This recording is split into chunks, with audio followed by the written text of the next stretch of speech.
In today's video, I'm going to teach you how to customize ERPNext. We'll walk through a simple, practical way to get to the customization tools inside ERPNext, so that you can start tailoring your forms to match your company's needs. Even if you're new to the system, don't worry. I'll explain everything as we go, and you can simply follow along on your own screen. First, make sure you're logged into your ERPNext account and you're on the main homepage. This is usually the dashboard you see right after signing in, with your modules, shortcuts, and recent activity. Take a second to confirm you're in the right workspace, because all of the customization we'll do will start from here. Next, we're going to access the Customize Form tool. This is the built-in feature that lets you change how different documents and forms look and behave in ERPNext, without needing to write code. To get there, look for the global search bar at the top of the screen. Click into the search field, type Customize Form, and you should see an option appear with that exact name. Go ahead and click on Customize Form from the search results.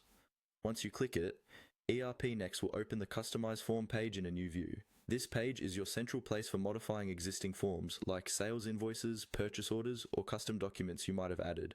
Take a moment to let it load, and you'll see several fields and options on your screen. Now, we're going to choose which form you want to customize.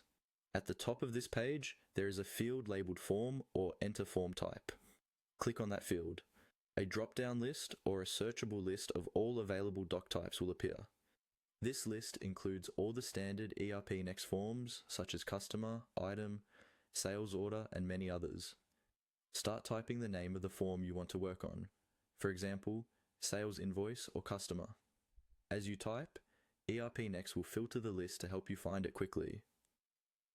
When you see the correct form in the list, click on it to select it. The system will then load that form's current layout and settings into the Customize Form screen. From here, you're ready to explore and adjust the fields, sections, and properties of that specific form.